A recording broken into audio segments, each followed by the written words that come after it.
ช่วงนี้คนริกามาพักผ่อนอยู่หัวหินเนาะค่ะเพราะว่าอันเพึ่งผ่าตัดกระดูกสันหลังเสร็จก็ยางได้แล้วก็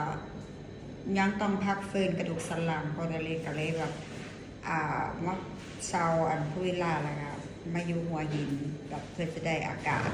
เพราะว่าตอนโคตรมากโคตรก็แบบเจ็บคอเสียงแหบ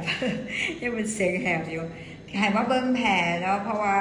หลายคนที่ follow เคอรีก็จะรู้ว่าโคดาลิดแบบเคยผ่านการป่วยเป็นมะเร็งเต้านมมาก่อนเสร็จแล้วก็มีก้อนอยู่ไตรักแรกหางซ้ายที่แบบค่อนข้างที่จะน่าเกลียดแล้วก็หนักเลยล่ะก้อนแต่ก้อนยังโดยการใช้แสงโดยการรักษาแบบแพทย์แผนปัจจุบันเราก็ประสบความสำเร็จแล้วก็ผ่าตัดบ่ได้ถ้าเกิดว่าผ่าตัดเนี่ยจะเห็นให้โคดแบบสามารถเสียแขนข้างซ้ายไปได้เลยสิโคดก็เลยใส่แบบแพทย์ผสมผสานนะใช้ทั้งธรรมศาสตร์แล้วก็ใส่ยาแบบเฮอร์เซปตินเพราะว่าโคดเป็นเฮอร์ทูโพซิทีฟก็ใส่ยาเฮอร์เซปตินอยู่ประมาณเดือนหนึ่งแล้วก็ต้องใส่สเปรย์สีน้ำมันหอมระเหยผสมกับน้ำมันกัญชาแล้วก็เฮ็ดให้มาฉีดสเปรย์ตลอดเวลา24 ชั่วโมงเลยก็คือต้องให้มันถึงแล้วก็ต้องเข้มข้นทุกอย่างทุกแนวเพราะแมนว่าสิมาแบบโฟกัสแต่เรื่องเดียวพอเวลามีก่อนมีอย่างไม่ได้สิบอกว่ากินยายังค่อยสิเศร้าเอาอีหยังมาท่ามันบอแมนคุณต้องแก้ที่ต้นเหตุก่อนต้นเหตุของโรคคืออย่างคือระบบลำไส้คุณต้องเคลียร์ต้นเหตุก่อนคือลำไส้คุณมันต้องสะอาดก่อนนอนให้ได้กินให้ได้ขี่ให้ได้ก่อนนี่คือเบสิกแล้วก็คลั่มอย่าเอาอาหารมาเติมสารอาหารให้กับเซลล์มะเร็งเจ้าของอันนี้ต้องคลั่มต้องเฮ็ดให้ได้แล้วก็อย่าไปกินพวกแป้งขัดขาวต่างๆนี่คืองดได้งดตรงน้ำตาลอย่างที่ของมักของดองอย่างสิอันนั้นที่เป็นเบสิกสิคืองดไปก่อนแล้วก็งดข้าวลดงดความย่านความวิตกกังวลต่างๆหมอบอกว่ามึงสิอยู่ได้เท่านั้นเท่านี้บ่ต้องไปฟังคือฟังเสียงหัวใจร่างกายเจ้าของให้ได้ว่าสิแบบเฮ็ดจังใดให้เจ้าของมีความสุขก็มันโคตรนี่หมอจนเอาไปไว้โรงพยาบาลที่ล่อนะเพราะว่าแบบมันปวดหลายเพราะว่าปวดกระดูกสันหลังอย่างนี้ก็คือเขาก็บ่รู้ว่าจะรักษาแบบใดสิโคตรกับบ่จิตตกนะเพราะโคตรไปอยู่โรงพยาบาลสิทุกวินาทีของโคตรมีค่า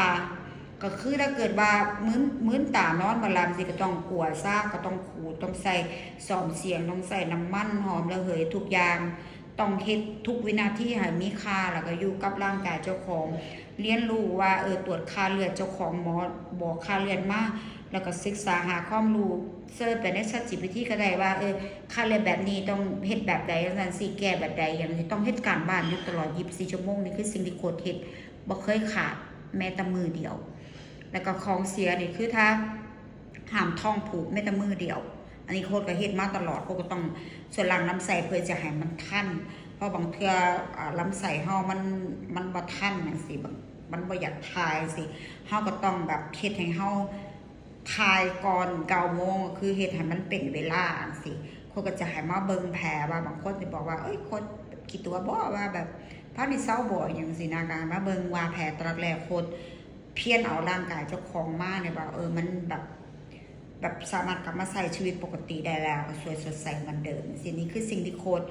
ตั้งในโปรแกรมสมองโค้ดไว้ว่าฉันต้องกลับมาสวยฉันต้องกลับมาเลิศฉันต้องกลับมาเป็นแบบสาวสวย 2,000 ปีให้ได้สิ่งนี้คือสิ่งที่โค้ดจะกลับไปเบิ่งรูปเก่าตะกี้ฉันสวยแบบใดฉันกลับมาสวยคือเก่านี่คือสิ่งที่โค้ดเห็นประจักษ์และก็ได้ผลนักเขียนว่าแบบข้อดีของเจ้าของมีอย่างสิโค้ดเฮ็ดทุกทางโค้ดสิบ่อยู่กับคำว่าหมอบอกว่ารักษาบ่ได้โคตรเอาหมอรักษาบ่ได้กูก็สิรักษาด้วยของเรานี่คือโคตรเฮ็ดมาประจำจะบ่ต้องมีผู้ใดมาบอกคือเฮาต้องเพี้ยนเอาร่างกายเจ้าของอันนี้ลำแรกค่ะนี่ค่ะคือเป็นแผลที่แบบเป็นแผลอย่างที่โคตรดูแลรักษาอันนี้ก็คือแผลผ่าตัดตั้งแต่เต้านมครั้งแรกก็สิผ่าตัดตรงนี้พอผ่าตัดตรงนี้แล้วหมอก็สิเจาะเอาต่อมน้ำเหลืองไปตรวจพอไปตรวจแล้วมันก็จะอยู่ตรงนี้นี่คือเป็นห้อยดำๆนี่คือเขาฉายแสงประมาณซ้ำนี้แต่ว่าเขาก็สิคัดตลอดนะใส่แบบสครับคัดแล้วก็ใส่น้ำครีมเป็นพวกวันหางจระเข้ยังจะมาท่าไว้ตลอดนะเพราะว่าบ่อยากให้มันเป็นพังผืดเดินสิถ้ารู้สึกตึงๆนี่ก็ต้องออกกำลัง